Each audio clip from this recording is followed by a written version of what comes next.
Friends, உங்களுக்கு இன்னொரு tips நான் சொல்லித்தரேன். பாருங்க, இப்போ வந்து ஆம்போல் வந்து 17.5, சுற்றளவு 17.5, அதில் பாதி வந்து 8.25 நான் சொல்லியிருந்தேன். இந்த 8.25 அப்படின்னா நம்ம பாடியில் வந்து 1/4 இன்ச் லூஸ் கொடுத்துருக்கும் போது ஆம்போலுடைய சுற்றளவுலையுமே வந்து நமக்கு அந்த லூஸ் வந்தால் தான் கரெக்டாக இருக்கும்னு சொல்லியிருந்தேன். அப்போ வந்து இங்கே 8.25னா நமக்கு வந்து 9 இருக்கணும் அப்படின்னு சொல்லியிருந்தேன். இந்த 9 வந்து எது ஸ்டிச்சிங் லைன்ல இருக்கணுமே தவிர கட்டிங் லைன்ல இருக்கக்கூடாதுன்னு சொல்லியிருந்தேன். சரிங்களா? இப்போ அதுக்கு தகுந்த மாதிரி நம்ம என்ன பண்ணணும், ஃபர்ஸ்ட் இங்க ஷோல்டர்ல இருந்து அந்த ஷோல்டர் மெஷர்மெண்ட் அது அப்படியே விட்டுருங்க. அதுல இருந்து இங்க வந்து நம்ம அப்பர் செஸ்ட்டை வந்து 6ஆல டிவைட் பண்ணி அதுல வர்றது 6.1ன்னு சொல்லி வச்சோம். ஆனா நமக்கு வந்து 9 வரல. ஒவ்வொன்றுலயும் ஒவ்வொரு விதமான அளவுகள் வந்துட்டு இருந்துச்சு. இந்த அளவு 6.1ன்னு போடும் பொழுது நமக்கு என்ன அளவு வந்துச்சு, 9.5ன்னு வந்துச்சுன்னு நினைக்கிறேன். அதுக்கப்புறம் 5.25 ஒரு பாயிண்ட்னு வைக்கும்போது பார்த்தீங்கன்னா 9.25ன்னு வந்துச்சு. அதுக்கப்புறம் 5.5 ஒரு பாயிண்ட்னு வைக்கும் போதுதான் நமக்கு எக்ஸாக்டா வந்து 9ன்னு வந்துச்சு. இப்போ இந்த அளவை நம்ம எடுத்துக்கிட்டோம். சப்போஸ் இவ்வளவு தூரம் மெனக்கெடாம ஈஸியா வந்து பண்ணிக்கிறதுக்கு இன்னொரு வழியும் இருக்கு. அதை வந்து ஏன் நான் ஃபர்ஸ்ட் உங்களுக்கும் சொல்லலை அப்படின்னா, அதை நான் சொல்லிட்டேன் அப்படின்னா இந்த மெத்தடு உங்களுக்கு தெரிஞ்சுக்காம போயிடும் பிகினர்ஸ்க்கு. சரிங்களா? ஆல்மோஸ்ட் வந்து நல்லா தைச்சிட்டு இருக்கிறவங்களுக்கு எல்லாத்துக்குமே தெரியும், பிகினர்ஸ்க்கு தெரியாது இல்லையா? அவங்களுக்காக தான் நான் ஃபர்ஸ்ட் இந்த ஸ்டெப்ஸ்ல சொல்லி கொடுத்தேன். இப்போ அந்த ஸ்டெப்ஸ் எப்படின்னு பார்த்தீங்க அப்படின்னா, இப்போ 37 டிவைடட் 6ன்னு பண்ணும்போது 6.1. இந்த 6.1 நம்ம ஒண்ணுமே பண்ண வேண்டாம்.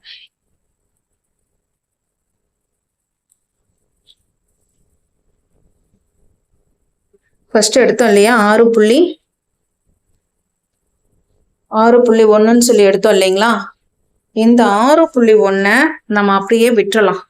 இதை நம்ம ஒண்ணுமே பண்ண வேண்டாம். சரிங்களா?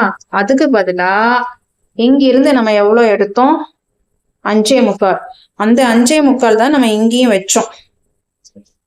இந்த இடம் வரைக்கும், அந்த லாஸ்ட்ல இருந்து இந்த இடம் வரைக்கும் 5.25ன்னு வச்சோம் இல்லையா? அந்த 5.25 நோட் பண்ணிட்டு அங்கிருந்து வெளிப்பக்கமா, அதாவது பாடி ஜாயின் போடுறோம் இல்லைங்களா, அந்த பக்கத்துல சொல்றேன். இது நெக் சைடு, இது வந்து ஆம்போல் சைடு. ஆம்போல் சைடை ஒரு 1/2 இன்ச் வெளிப்பக்கமா புள்ளி வச்சு அந்த கோட்டையும் இந்த ஷோல்டரையும் நீங்க ஜாயின் பண்ணி விட்டுருங்க. ஜாயின் பண்ணி விட்டுட்டு என்ன பண்ணுங்க, அதே போல இந்த மாதிரி ஒரு ட்ரையாங்கிள் ஸ்கேல் நீங்க எடுத்துட்டு இதுலயும் வந்து மிட் பாயிண்ட் நோட் பண்ணிக்கோங்க. இந்த ஃபர்ஸ்ட் நோட் பண்ணதுக்குள்ளதான் வரும், இந்த இடம் தான் வரும். சரியா? நோட் பண்ணிட்டு இந்த ஷேப்பையும் இந்த ஃபர்ஸ்ட் கொடுத்தோம் இல்லையா, அந்த ஷேப்பையுமே வச்சு பார்க்கணும்.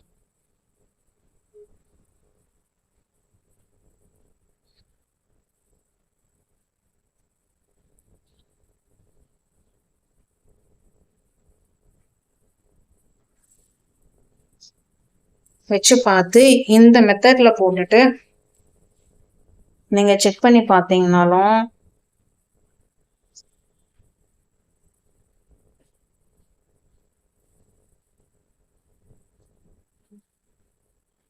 ஒன்பதுல வந்து நிக்கிதான். இந்த மெத்தடும் நீங்க யூஸ் பண்ணிக்கலாம். இப்படியும் போகலாம், இப்படியும் வரலாம்.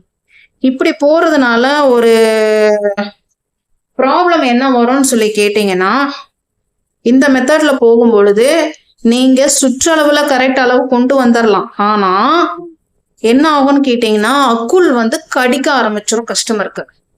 நீங்க பிளவுஸ் போட்டா இந்த இடம் வந்து கடிக்குதுங்க, இந்த இடம் எனக்கு ஒரு மாதிரி இரிட்டேட்டிங்கா ஆகுதுங்க அப்படின்னு சொல்லி சொல்றதுக்கு நிறைய வாய்ப்பு இருக்குது.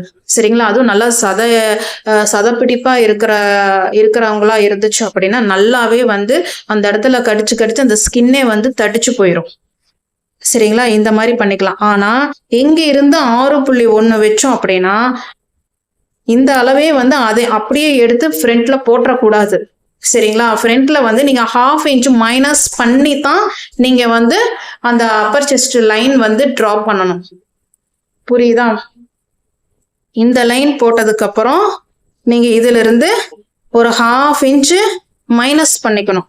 அப்போ 6.1 அப்படின்னு சொல்லி பண்ணீங்க அப்படின்னா அங்கே வந்து பார்த்தீங்கன்னா 5.5 ஒரு புள்ளி தான் நீங்கள் ஃப்ரண்ட்டில் வந்து எடுக்கிற மாதிரி இருக்கும். இதை நீங்கள் நல்ல கவனத்தில் வச்சுக்கோங்க. சரியா? இப்படி பண்ணியும் நீங்க கொண்டு வரலாம். ஆனா அதுல கஸ்டமருக்கு தான் கஷ்டம், நமக்கு கஷ்டம் கிடையாது. அவங்களுக்கு அந்த பிரச்சனை வரக்கூடாது அப்படின்னா நீங்க வந்து இந்த ஷேப் எடுத்துட்டு திரும்பவும் வந்து ஃப்ரண்ட்ல நீங்க வந்து அப்பர் செஸ்ட் இந்த லைன் நீங்க ட்ராப் பண்ணும் பொழுது 1/2 இன்ச் மைனஸ் பண்ணிட்டு நீங்க ட்ராப் பண்ணணும். அதாவது ஃப்ரண்ட்ல வந்துட்டு கரெக்டான மெஷர்மெண்ட் வரல அப்படின்னா அப்பர் செஸ்ட் லைன்ல இருந்து எக்ஸாக்ட் மெஷர்மெண்ட்ல இருந்து வெளிப்பக்கமாக ஒரு 1/2 இன்ச் வைக்கணும். ஃப்ரண்ட்ல வந்து உள்பக்கமாக ஒரு 1/2 இன்ச் தள்ளி வைக்கணும். அவ்வளவுதான் வித்தியாசம். அதே போல -1/2 இன்ச் மைனஸ் பண்ணி தான் நீங்க வந்து அப்பர் செஸ்ட் லைனை ஃப்ரண்ட்ல வரையணும். இதையும் நீங்க நல்லா ஞாபகத்துல வச்சுக்கோங்க. ஓகேவா? இந்த டிப்ஸும் நான் உங்களுக்கு சொல்லி கொடுத்துட்டேன். இந்த பேக்லேயும் வந்து நீங்கள் இந்த பேக்கில் வந்து நீங்கள் என்ன பண்ணணும்னா ஒரு 1/4 இன்ச் மட்டும் மைனஸ் பண்ணிக்கோங்க. மைனஸ் பண்ணிவிட்டு அங்கேருந்து ஒரு ட்ராப் பண்ணிக்கோங்க.